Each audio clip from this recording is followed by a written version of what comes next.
आजकल इन्हीं गुरु भक्ति का दुरुपयोग किया जाता है। जो गुरु महिमा शास्त्रों में वर्णन की गई है कि तन मन प्राण गुरुदेव को समर्पित करके उनकी आज्ञा के अनुसार हम परमार्थ में आगे बढ़ें, इसी का लोग दुरुपयोग कर देते हैं। इन्हीं शब्द वाक्यों का कि तुम्हारा तन समर्पित, तुम्हारा धन समर्पित, तुम्हारा मन समर्पित, वो विषयों का गुलाम स्वयं, उसको विषयों का गुलाम क्या मुक्त कर पाएगा, और विषय सेवन में फंसा करके सर्वनाश कर देता है। फिर वो लोग जब कहीं सतमार्ग के पथिकों का संग पाते तब रोते हैं कि हमारे साथ ऐसा हुआ, हमारे साथ ऐसा हुआ। तो हम ये आपसे प्रार्थना करेंगे कि गुरु ही सर्वस्व हैं, पर शब्द इसलिए कि इन शब्दों का प्रयोग करके, इन भेष का प्रयोग करके, इन भावों का प्रयोग करके दुराचार को बढ़ावा न दिया जाए। ये दुराचार मिटाने वाला मार्ग है, ये काम क्रोध को नष्ट करने वाला मार्ग है, ये परम पवित्र मार्ग है, ये दोषी मार्ग नहीं है। पर लोग सच्चे मार्ग के पथिक ना बनकर, कमजोर होकर के, विषयों में टूट करके शास्त्रों की इन्हीं वाक्यों का दुरुपयोग करने लगते हैं। फिर वो दोनों नरक के अधिकारी होते हैं। हरे शिष्य धन सो कन हरे, सो गुरु घोर नरक मा परे। तो थोड़ी गुरु महिमा पर यह भी दृष्टि डालनी है कि गुरु साक्षात परब्रह्म, जैसे मैया ऐसे गुरुदेव भगवान होते हैं।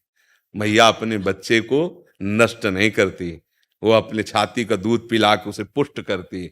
गुरुदेव अपने भजन बल के द्वारा अपने शरणागत को निर्विकार आनंद में बनाते हैं। शिष्य ने कुछ रखा नहीं और गुरुदेव ने कुछ लिया नहीं।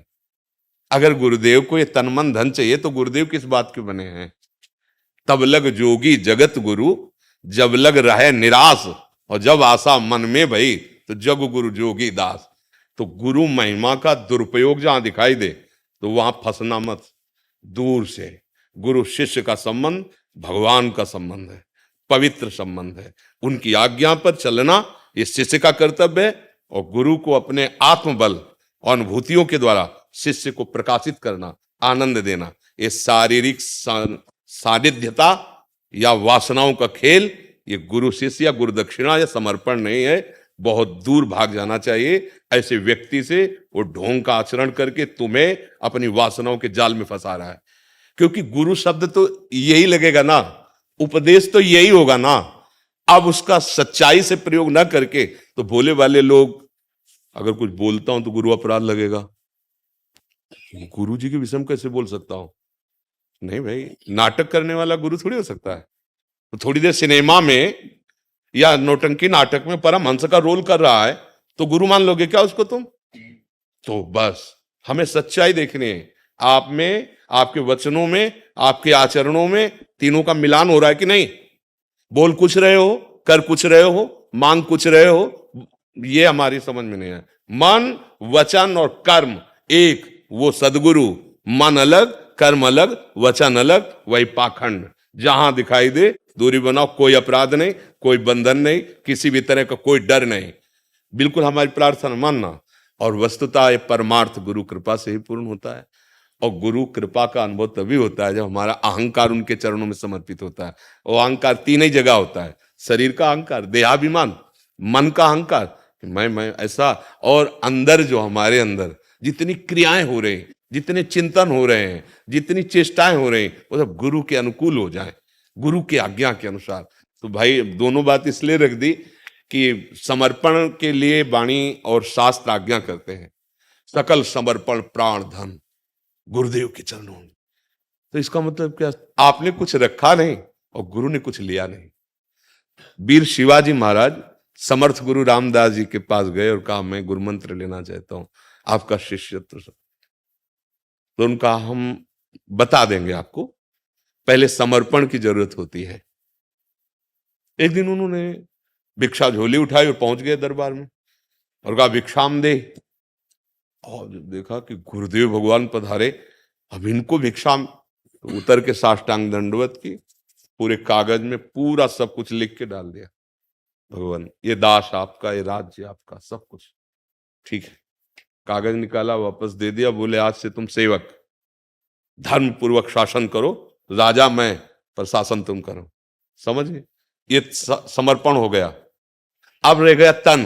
एक दिन सूचना भेजी कि बहुत हमारे उदर में दर्द हो रहा है, बहुत भीषण कष्ट है, और राज वैद्य लेके पहुंच गए। तो उनका नहीं नहीं, राज वैद्यों से ठीक नहीं होने वाला, हमें कभी कभी होता है तो हम सिंघनी का दूध लेते हैं।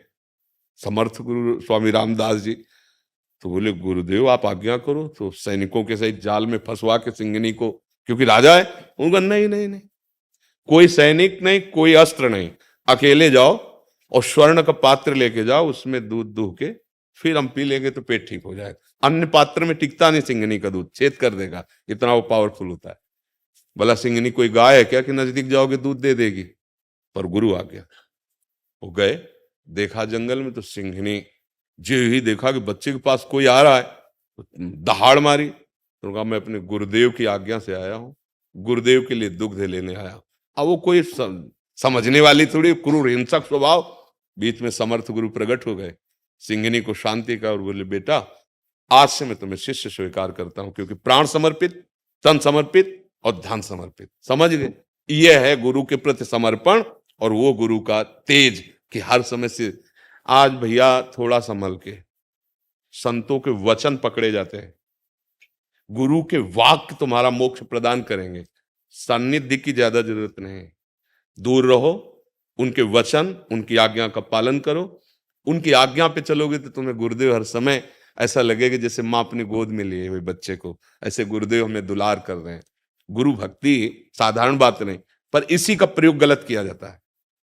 हमें मतलब ये जो हम बोल रहे हैं बहुत अच्छे से आप लोग समझ लीजिएगा कि आज जो है हम लोग ऊंचाई पर तो चढ़ नहीं पाते जहां चढ़ना चाहिए परमार्थ की, और ऊंचाई की बातें लेकर के, बात को समझना है। हम लोग क्या करते हैं, शास्त्रों की बातें जो जहर उतारने के लिए है, काम क्रोध लोभ, हम उसका बढ़ाने का प्रयोग कर देते हैं।